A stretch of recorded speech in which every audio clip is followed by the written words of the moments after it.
Boy, Tales of Childhood is the first autobiographical book by British writer Roald Dahl.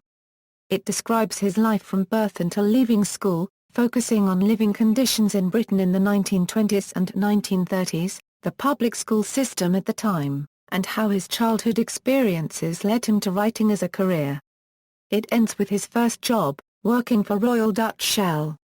His autobiography continues in the book going solo. Key points in the story: Dahl's ancestry. Roald Dahl's father Harold Dahl and mother Sophie Magdalene were Norwegians who lived in Cardiff, Wales. Harold and his brother Oscar split up and went their separate ways, Oscar going to La Rochelle.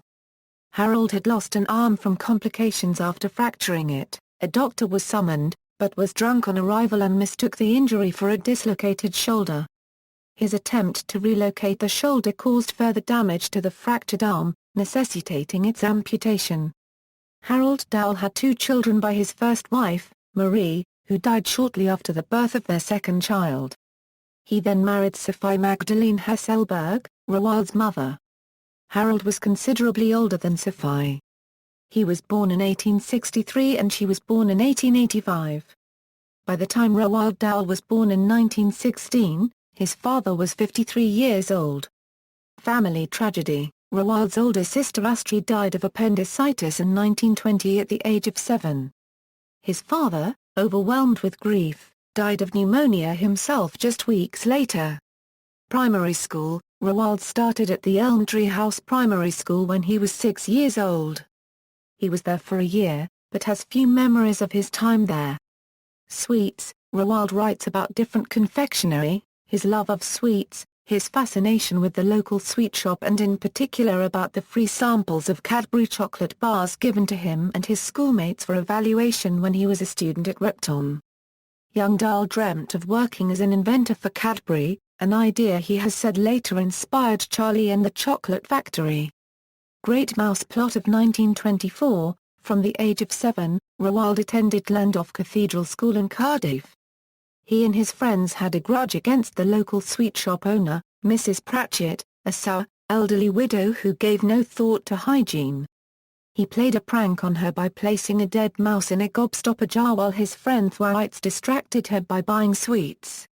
They were caned by the headmaster as a punishment, while Mrs. Pratchett watched, laughing and encouraging him to cane them harder. St. Peter's School, Weston-super-Mare. Roald attended St. Peter's School, a boarding school in Weston-super-Mare, from 1925, when he was 9, to 1929.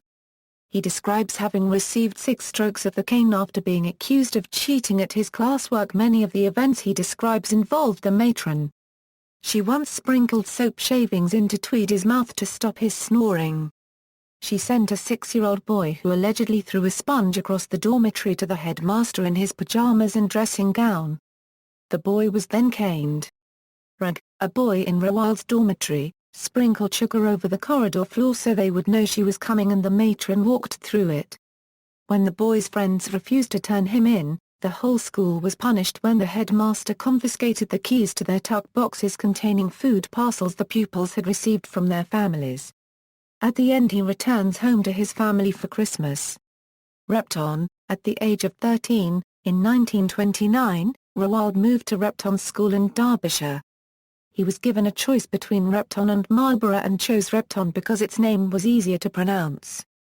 He tells of the fagging duties he had to perform for boozers, such as warming up a boozer's toilet seat in winter by sitting on it. He states that he read entire works of Charles Dickens while sitting on the toilet seat. Dahl describes an occasion when his friend received several brutal strokes of the cane from the headmaster as punishment for misbehavior. According to Dahl, this headmaster was Geoffrey Francis Fisher, who later became Archbishop of Canterbury and crowned the Queen in 1953. However, according to Dahl's biographer, Jeremy Treglone, Dahl's memory was in error. The beating took place in May 1933, a year after Fisher had left Repton. The headmaster concerned was in fact John Traill Christie, Fisher's successor. In popular culture, in the 1998 romantic comedy You've Got Mail, Meg Ryan's character reads an excerpt from the book as part of a storytelling. References. Sources: Sturrock, Donald. Storyteller, The Authorized Biography of Roald Dahl. New York, Simon & Schuster. ISBN A978-1-4165-5082-2. Triglone, Jeremy. Roald Dahl, A Biography. London, Faber and Faber. ISBN A978-0-571-16573-5A.